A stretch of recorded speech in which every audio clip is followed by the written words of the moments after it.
बोलत असताना या विषयावरती राजकारण आलं नाही पाहिजे आणि वस्तुस्थिती ही सभागृहासमोर आली पाहिजे। दादा, या प्रकरणामुळे जिल्ह्यामध्ये ज्या पद्धतीने वातावरण झालेलं आहे, मी एक आमदार म्हणून आणि जिल्ह्यामध्ये फिरत असताना गेल्या 8 दिवसापासून या प्रकरणाकडे एक वेगळ्या दिशेने बघितलं जाते दादा। आणि सत्तामध्ये आपण सर्वजण इथं आहेत। सगळ्यात मोठं कारण ही कशामुळं आणि यापुढे आता आपल्याला करायचं काय, मतदारसंघामध्ये जिल्ह्यामध्ये या आमदार म्हणून आपल्याला कशा पद्धतीने जायचं दादा। मी सुरुवातीला बोलताना सांगितलं की या प्रकरणामध्ये मला राजकारण आणायचं नाही, पण दादा आमच्या जिल्ह्यामध्ये आणि बीड मतदारसंघामध्ये गुन्हेगारी कशामुळे वाढली,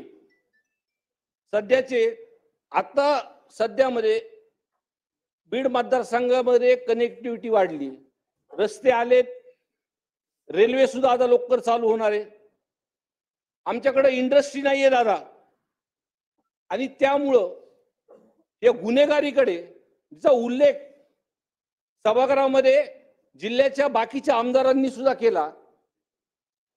अध्यक्ष महोदय, ते वाळू असेल, मटका असेल, सट्टा असेल, क्लब्स असतील, दारूचे अवैध ठिकाण असतील, या सगळ्यांचा भरमार जिल्ह्यामध्ये झालाय। आणि ह्याच्यावरती आळा घालण्यासाठी सरकारच्या माध्यमातून काही ठोस कदम आपल्याला इथं उचलावे लागतील दादा। अध्यक्ष महोदय,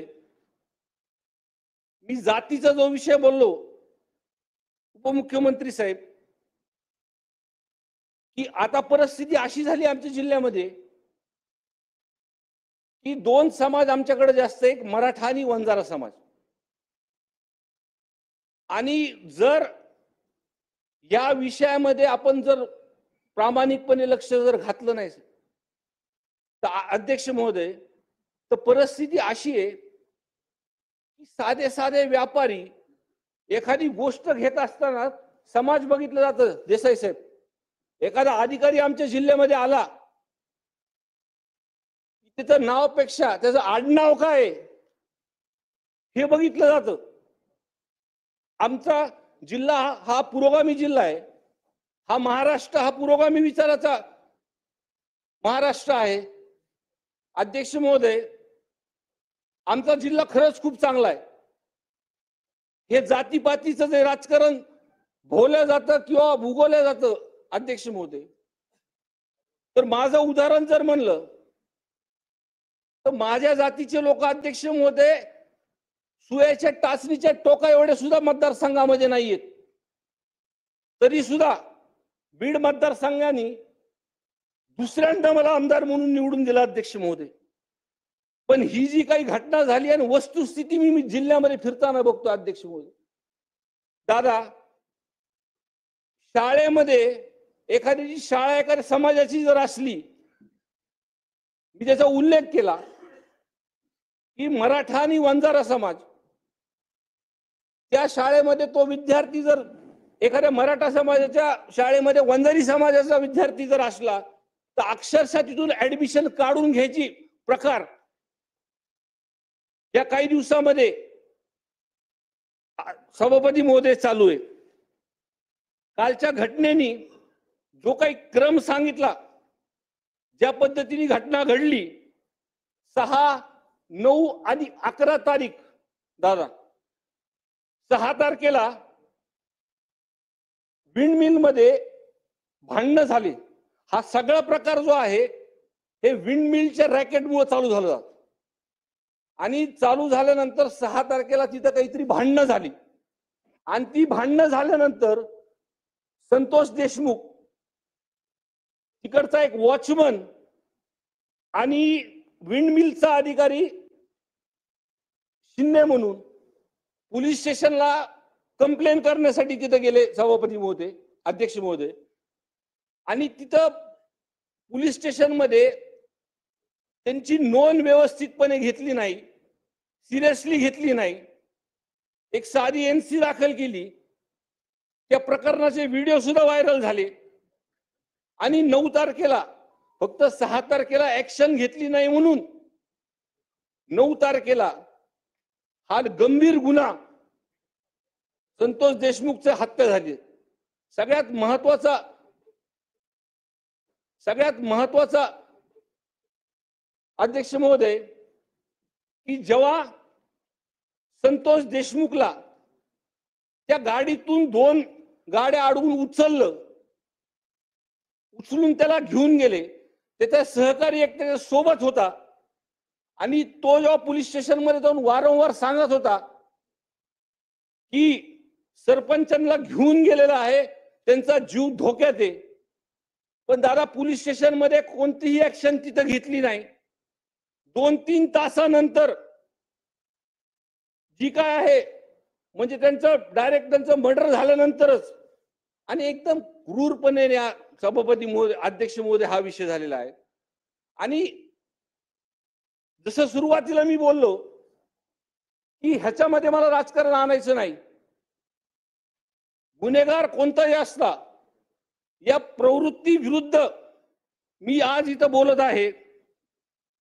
अध्यक्ष महोदय, हे जे काही कनेक्शन आहे, मी सुरुवातीपासून एक पहिला आमदार म्हणून दादा तिथे मी गेलो होतो, आणि नावासहित जी काही लोक मला त्या गावातले सांगत होते, त्या लोकांच्या सांगण्याप्रमाणे मी तिथे नाव घेतले.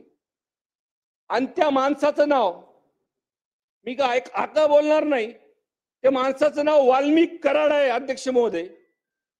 आणि 6, 9 आणि 11 या तारखेचे जे गुन्हेगार अटक आहेत, किंवा या वाल्मिक कराडचे जर मोबाईल रेकॉर्ड जर आपण बघितले आहे अध्यक्ष महोदय, तर पूर्ण गणित, देसाई साहेब, पूर्ण गणित हे आपल्या लक्षात येईल अध्यक्ष महोदय. अध्यक्ष महोदय, आमच्या जिल्ह्यामध्ये 2 प्रकार चालू आहेत. एक की गुन्हा खरा असताना सुद्धा लवकर दाखल करत नाही. जसं या गुन्ह्यामध्ये 12 तास उशीर लावला. जेव्हा आंदोलन करायला लोक बसले तेव्हा गुन्हा रजिस्टर झाला. आणि दुसरीकडे खोटे गुन्हे दाखल करणं. 307 गुन्हा हा चॉकलेट खाल्ल्यासारखा आमच्या जिल्ह्यामध्ये दाखल होतो अध्यक्ष महोदय. एक कुटुंब आहे आमच्या जिल्ह्यामध्ये पाटोद्यामधलं, रामकृष्ण बांगर म्हणून. त्यांच्या कुटुंबाच्या विषयामध्ये अतिशय घाणेरडा प्रकार झालेला अध्यक्ष महोदय. त्यांच्या मुलावरती, एखाद्या मुलाने, आपण समजू शकतो दादा की त्यांनी काहीतरी केलं, त्याच्यावरती 307 आपण दाखल केला. पण दुसरा अजून एक गुन्हा त्याच्यामध्ये दाखल केला की त्याचे आई वडील, मुलगा ह्यांच्यावरती अॅट्रॉसिटी दाखल केली. पण अजून तिसऱ्यांदा त्या कुटुंबावरती आई वडील आणि मुलगा 307 दाखल केले. म्हणजे असं काय केलं होतं त्यांनी? म्हणजे जिल्हा दादा अक्षरशः कुणावर काय दाखल होईल आणि कोण कधी काय करल ह्याचा भरोसा नाही. आपण सत्तेमध्ये आहेत सर्वजण दादा. आमची प्रामाणिकपणे इच्छा आहे, जे काही हे कनेक्शन लागतंय 6, 9 आणि 11 हे कनेक्शन सीडीआर प्रमाणे रेकॉर्ड वरती आणून, जे कोणी गुन्हेगार असतील दादा, त्याच्यामध्ये आम्ही वस्तुस्थिती जर खोटी मागत असेल तर तुम्ही आमच्यावरती सुद्धा कारवाई करा. पण ही मागणी ही माझी नाहीये, ही मागणी माझ्या जिल्ह्याची आहे. आणि आज ही मागणी पूर्ण महाराष्ट्राची झाली. आज सभागृहाकडे दादा, जसं पहिले आपण रामायण आणि महाभारत बघत होतो,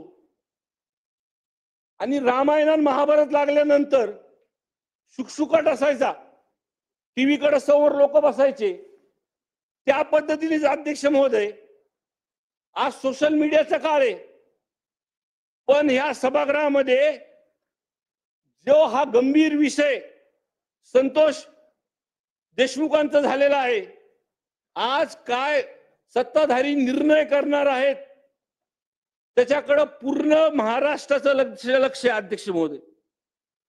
आणि अध्यक्ष महोदय, जे खोटे गुन्हे आहेत, मी ज्याचा उल्लेख इथं त्या रामकृष्ण बांगर कुटुंबियाचा केला, त्या विषयामध्ये मी मीडिया समोर बोलल्यानंतर काल माझं असं लक्षात आलं की परत त्यांच्या कुटुंबाला त्रास देते आणि त्यांनी पूर्णपणे सीसीटीव्ही फुटेज पासून सगळ्या गोष्टी त्या ठिकाणी ते उपस्थित नाहीये हे पूर्णपणे दाखवले. अध्यक्ष महोदय, माझी पूर्णपणे नम्र विनंती आहे, जे मी सुरुवातीला सांगितलं होतं की आमच्याकडे इंडस्ट्री नाहीयेत, आता कनेक्टिव्हिटी आल्यामुळं आणि या सरकारमध्ये आमच्या मागण्यांकडे लक्ष दिलं आणि मदत केल्यानंतर जर इंडस्ट्री तिथं एमआयडीसी चांगल्या उभा राहिल्या तर हे सगळे 2 नंबरचे धंदे बंद होतील. माझी प्रामाणिकपणे इच्छा आहे दादा, मी आपल्या नेतृत्वाखाली काम केलेलं आहे दादा. आपण एखादी गोष्टीची ऍक्शन घेतली, एखादी गोष्टी आपली विरुद्ध जर वस्तुस्थिती खरी असली तर आपण ऍक्शन घेतात आणि त्याच पद्धतीने अध्यक्ष महोदय या प्रकरणात ऍक्शन झाली पाहिजे. आणि माझी पूर्णपणे मागणी अध्यक्ष महोदय, पहिली गोष्ट अध्यक्ष महोदय, हे जे माणसं आहेत वाल्मिक कराड सारखी, आमचा जिल्हा हा पुरोगामी जिल्हा आहे आणि जातीपातीमध्ये 2 समाजामध्ये जे तेढ निर्माण जे आमच्या जिल्ह्यामध्ये झालंय या माणसामुळे झाले. कुठेही खोटे गुन्हे दाखल करायचे शेलार साहेब, वस्तुस्थिती बघा तुम्ही, कुठेही खोटे गुन्हे दाखल करायचे, हे आता कुठंतरी बंद झालं पाहिजे अध्यक्ष महोदय. आणि हे खोटे गुन्हे आणि या गुन्ह्याच्या तपासामध्ये जे पण काल त्या विषयावरती चर्चा झाली, काही लोकांनी SIT म्हणले, आव्हाड साहेबांनी त्याच्यावरती ज्युडिशियल इन्क्वायरी सांगितली.